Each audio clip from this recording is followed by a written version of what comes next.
Alright, I'm back off holiday, so let's chat about some rollerblading news. First of all, Roces is up for sale, man. One price, £10. That's a bargain, I'll take one. 5.8 million euro, or just under 5 million quid, will buy you the whole lot. An Italian website posted up some of the details. Apparently the decision to sell was made in 2020. It's actually going to go on sale on June 28th. For your 5.8 million euros, you're going to get the Roces brand, the patents, the software, plants, machinery, equipment, and 100% of Roces North America Inc. It's a deal. It's a steal. It's sale of the f***ing century. Apparently, things haven't been quite peachy for a while. At the start of 2017, they were worth 15.5 million euros, but by the end of 2020, they were only valued at 8.3 million euros, which still seems like quite a lot, but that is a fairly dramatic drop. Even with the recent boom in inline sales, they still find themselves wading through a bog of misery. So it's time to get shifted a thing, which means like uncertain times for their pro team. I mean, potentially they're going to become another unpro team. I imagine there's already been a fair few messages pinged off to these riders trying to headhunt them. Yeah, come and join us, mate. We're not just going to sack you off. Like, who do you reckon's going where? I reckon for sure somebody's going to end up under that power slide umbrella. There's somebody I've got in mind who I reckon's going there. Where do you reckon everybody else is going? Now, before we tuck into that, a quick word from this video's sponsor. Hey, what's up? This is Sean Keen. My new Pro Skate is now available worldwide. Full sizes coming this summer. Go rollerblade! I mean, I do hope they keep that pro team, but I wonder how much Roces is going to remain involved in the aggressive market when there's more lucrative markets. I mean, Savosen's going to be alright because he's got his freewheeler, and I imagine maybe they could actually lease out the aggressive molds. Bring around the loner. The loner? The loner? Now, one Roces pro rider has been very vocal in every single interview he's done over his preference for the monthly wage, which is between 1k and 1.2k, supposedly, over a 40k lump sum in royalties. Now, the merits of a monthly wage aren't seeming so great anymore with this like uncertain future ahead. If I had a choice, I would have definitely always gone for the 40k lump sum, because I'm quite confident in my ability to then like invest that money and like get more out of that money rather than waiting on like 1k a month to try and survive on. It seems like Roces are sorely letting down their team, and I hope something good's going to come from this. Mushroom Blading have confirmed they are out of the race to buy the things. They're actually going to be buying epic grind shoes for 6 million. Talking of unpro, what on earth is unpro? I don't understand. I don't understand. USD's recent marketing has been it's left loads of people confused and a fair few people pretty hacked off as well, actually. So they took the Nike font and branded their team Unpro, and it was pretty unclear what the point of that was meant to mean. That doesn't make sense. Don't make it difficult to understand your advertising, man. Make it simple and easy like. I believe what they were trying to highlight was that being a pro rollerblader is not like your normal 9-to-5 profession, and also highlight the fact that they were paying their riders a monthly wage. Just say that. Just say that.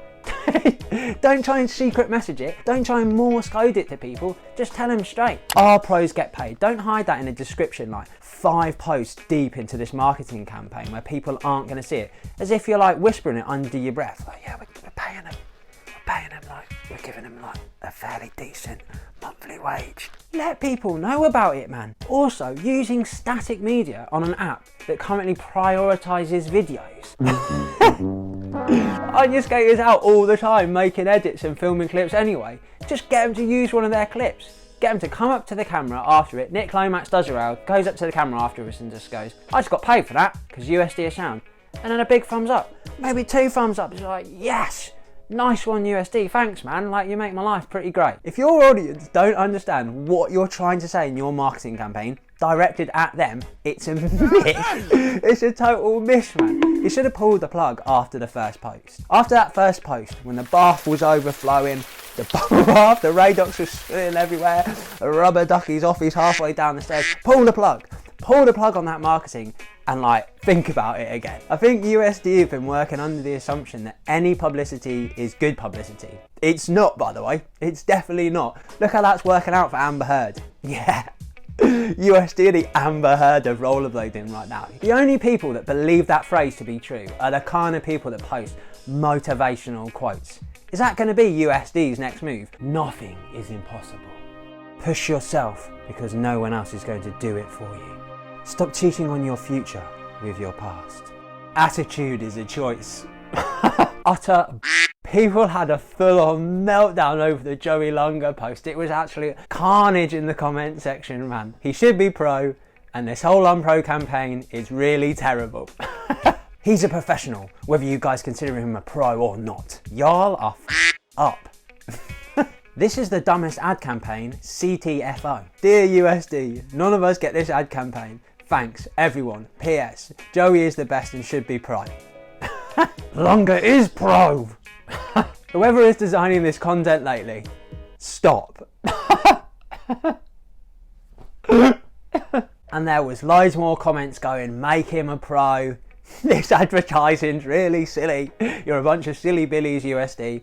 And a lot more people very confused. Now I would love to see Joey go pro. I would love to see Michael Witzerman go pro as well, another USD rider. I think he's utterly amazing, man. But when people say they want him to go pro, do they mean like they just want him the status, just the title of being a pro and having a pro skate?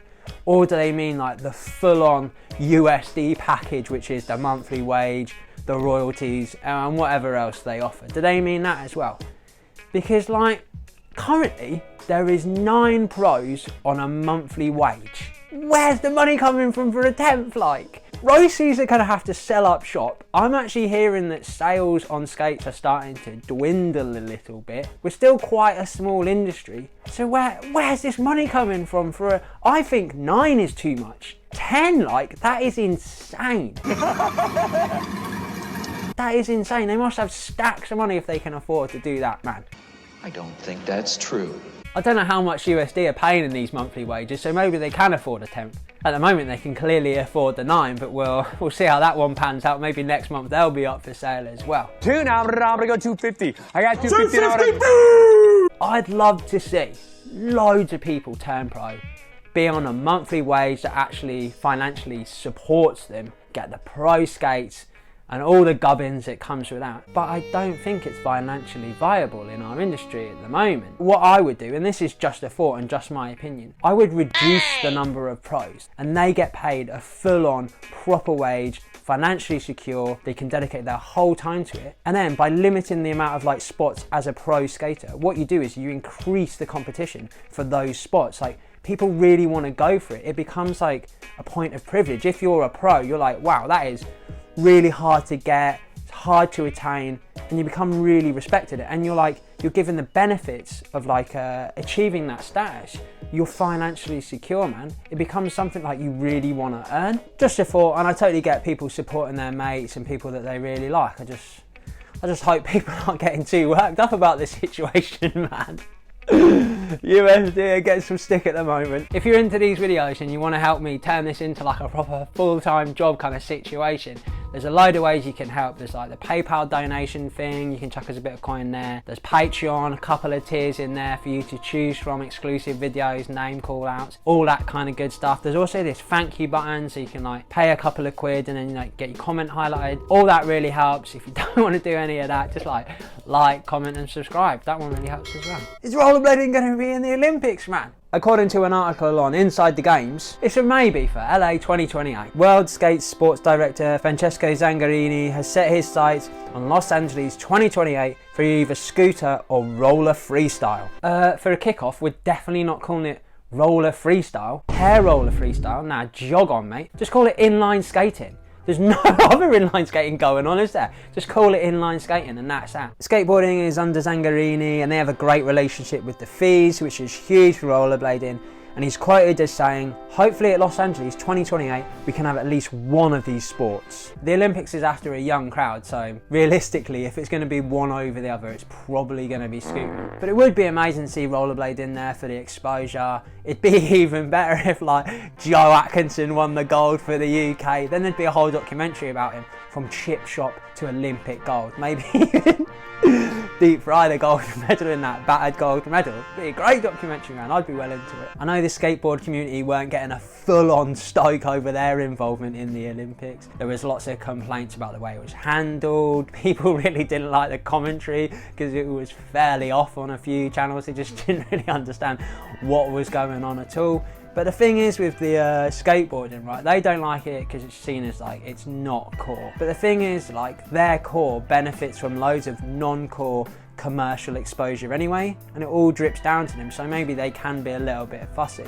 I think it'd be good for us to be in the Olympics, man. I think it'd be a good bit of exposure. Obviously it's not going to be like the perfect representation of rollerblading that we want.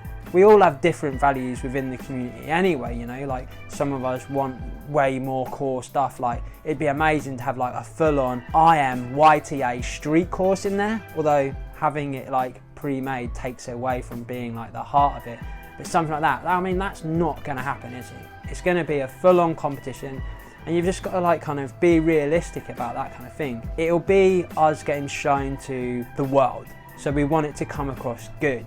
So you want people to go there, be professional and do the best we can.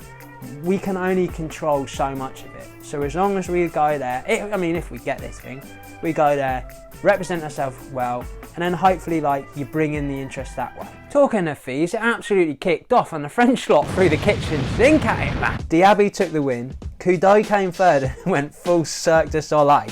But did you see Yoon's second place run? Everything was so smooth and looked well within his control.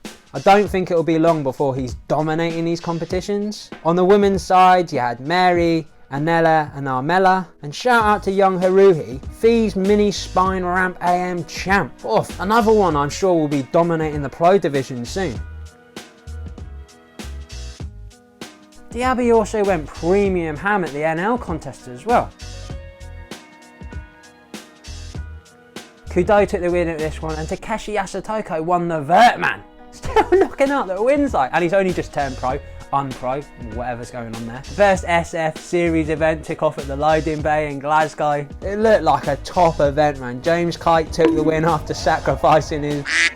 Man, that looked pretty nasty. I can feel it down in my plums. The trophy was well worth it though, nice little ceramic robot number. The second event will be at the end of June in Sligo. These look like a really good addition to the event calendar, so keep an eye out for these happening in your neighbourhood soon. Winter Clash is on the way back. It's going to be in 2023. The post explains that logically it was better to swing for next year than to go for October. Bit of a punch in the face that it's not this year, but you know, plenty of times to get your affairs in order, get everything set so you can get out there. Also, let the anticipation build up. It's gonna be ballistic. Oh, Slim Jimmy and Sway Lee were seen donning a pair of brain dead them 909s. The 909 seems to be the rapper's choice. Mesmer want to get onto sweaty lunatic Iggy Pop. Yes, I love it. Relax. Get him in a pair, or like something like Tom Waits or something. Alex Burston's Shuriken has got a new Bobby Dazzler out with a big old fat S on the thing. Feels very 90s, I'm into it. Sean Kelso took first at the last try comp, his first competition win in about 15 years. Still got it in there. I'd love to see him at more comps and like giving it some. The Guardian posted up a lovely little article as part of their A New Start After 60. I took up skating and found my peaceful place in the world. Maurice Newman. Some people call me Maurice. Nice one, Maurice, man. Started at 60, still going at 77. Still time left, like if you want to get out that edit, you still want to do that sponsor me tape, there is time, man.